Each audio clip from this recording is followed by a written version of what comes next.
He's only supposed to show up at church at 11 o'clock on Sunday morning. What if Jesus is with you at work?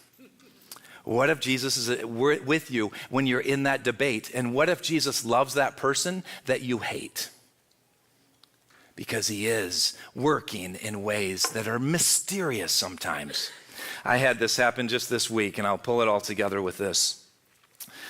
We've been grieving as a congregation, walking with a family. A year and a half ago, if you know Brandi Morey-Pols and her husband Brian, and their beautiful family, just a beautiful family. And a year and a half ago, we walked through a deep and one of the darkest tragedies I've walked through with a family. And as Rowan, their 7-year-old who was about to be 8 years old, went through a tragic death. And it's been a heavy grief. And so for a year and a half, we've been going through all sorts of different counseling and prayer and Bible studies and trying to just work through the grief. In a couple of weeks, we're going to talk about pain and suffering as we get to chapter 9. That's a heavy day. But in this grief, this week, Brandi reached out to me and she said, Pastor Ken, I just got to tell you what just happened. And she sounded more joy-filled than I have sensed in a long time. She's been doing devotions, and that devotion this week was studying in Exodus, where it said that Moses was wrestling with God and talking to him, and he said, God, if I have to go talk about you to people, what is your name?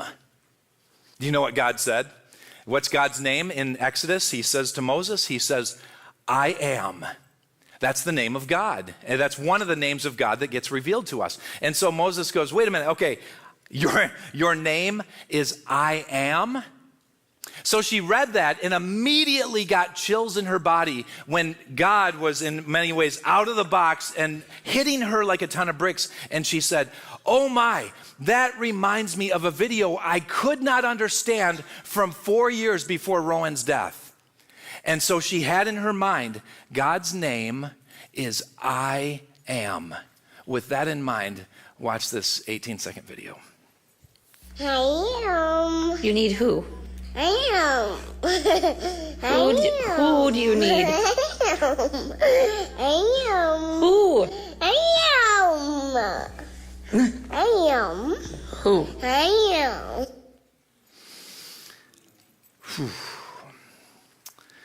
Now I know it can feel like, okay, well, Christians hyper-spiritualize everything. And for some of you, you may just hear gibberish in that because maybe the Spirit of God is not connecting with you, and God can't speak in that crazy way through kids, and so you have God in a box. But for Brandi, a mom who has been grieving for a year and a half, I have not sensed this much joy and peace in her soul in a year and a half.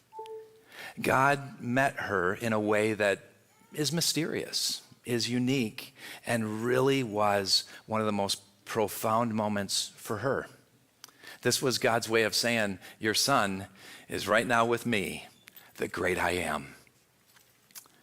And I wonder that day when the fight happening between the religious leaders and Jesus, they couldn't comprehend the mystery of Jesus breaking a rule that they had set up. We have rules all around us, and I'm not saying rules are bad at all. Rules are